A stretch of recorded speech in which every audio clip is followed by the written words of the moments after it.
So, how can we transfer these existing critical skills to academic work?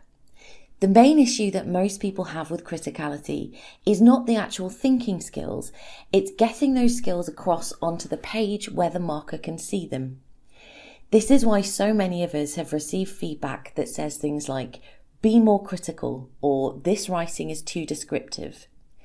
What does this actually mean? What does your marker really want to see? Let's have a closer look at the difference between your factual knowledge and your critical ability. University level assessments generally test two things. Firstly, and most obviously, they test your factual knowledge of the subject, what information you've learned, and whether your recall of this information is accurate. This type of knowledge is usually demonstrated with descriptive writing, where you narrate or set the scene with background information and contextual details. Here are 3 examples of questions which test this type of knowledge. Here are 3 examples of descriptive sentences which demonstrate this sort of factual knowledge, but which don't offer any critical appraisal of the subjects discussed.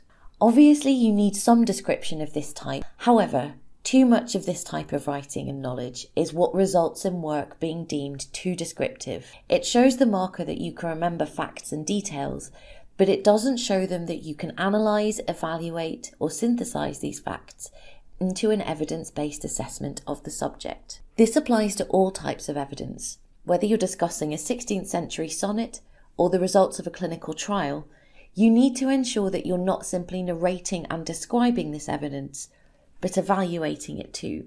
Consider the difference between the descriptive, facts-based questions we've just seen and the following questions, which are designed to elicit a more critical response. These questions are asking you to analyse, evaluate, and synthesise the factual information that you know.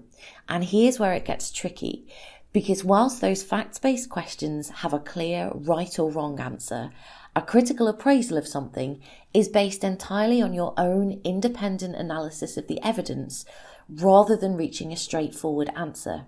Questions like these are designed to elicit a multiplicity of responses. There's space here for your interpretation of the evidence, rather than guiding you towards a single, objectively correct response. 2 people looking at the same data might come up with completely different, but equally valid arguments.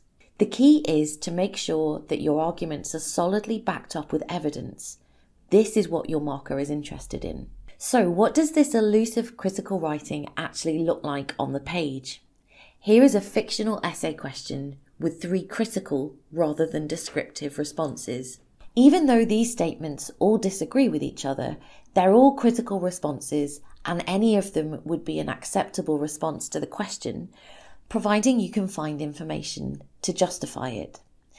What you don't want is an answer with no clear argument at all.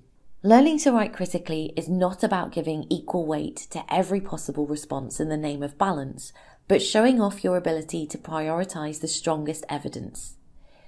This involves taking the risk of getting off the fence and trusting your own knowledge and understanding, which is what makes it difficult, but also what makes it rewarding. It's also why criticality is so highly valued in university level assessment. It's not about what you know, but what you do with that knowledge that really counts.